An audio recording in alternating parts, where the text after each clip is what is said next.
The match has begun.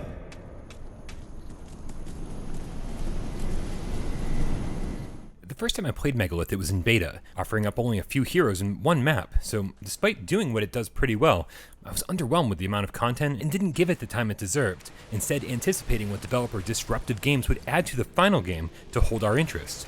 Possibly a short campaign to learn the ropes, a story, or a good selection of maps with a variety of environmental nuances that would force us to learn new strategies.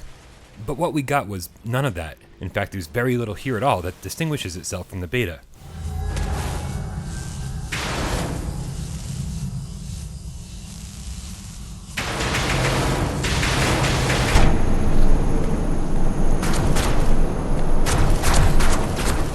Defining Megalith as a hero shooter or a MOBA doesn't actually do either of those genres any favors. This is a stripped-down 2v2 battle. You choose from one of 5 titans with an optional 6th available for an additional $4 download, and play on a team with one other person against another team of 2. And together you lead an army of minions in an attempt to defend your own base while taking down theirs. It sounds good so far, and actually it is, but I really hope you like this map, because there simply isn't another map to choose from. What you see is what you get in more ways than one. Nothing carries over from game to game.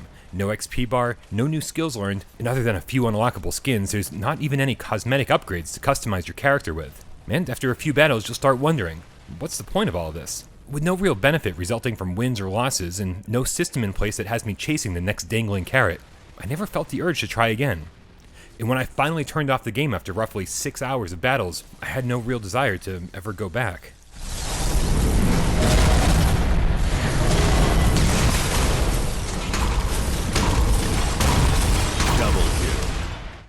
And that's really a shame, because what Megalith does, it does extremely well. The cel-shaded graphics don't disappoint, and controlling your character with either the DualShock 4 or 2 move controllers works exactly the way it should. And once you learn your hero's moveset, something the game fails miserably at explaining, is when strategies start presenting themselves, and battles start feeling much more exciting. Adding to that is the limited but diverse set of heroes that we're presented with. Each one plays radically different, and getting used to them all and mastering their offensive and defensive abilities is where most of your first hours with the game will be spent. Taking down towers, freeing the siege minion, clearing safe paths for your army, and knowing exactly when to use your ultimate is the difference between success and failure. But as I already alluded to, my losses weren't disappointing because I had nothing to lose, and my victories weren't satisfying because I had nothing to gain. Allied tower destroyed.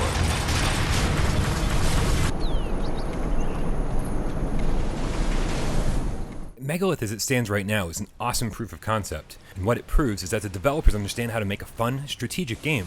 But it also proves that there simply isn't enough here to justify a purchase. Without a better selection of maps, heroes, and an XP bar giving us something to strive for, Megalith just feels empty and prohibitively expensive at $30. The developers are obviously listening and already making changes, so I'm looking forward to seeing what gets added to Megalith over the next year or so. Because I think with enough love and additional content, Disruptive Games could turn Megalith into an extremely addictive experience.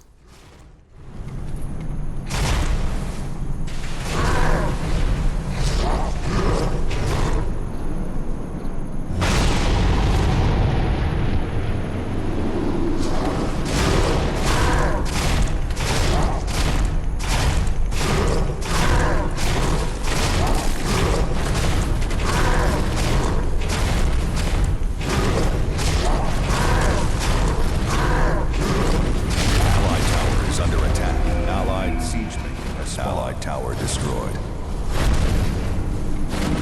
Allied tower is under attack. Allied tower destroyed.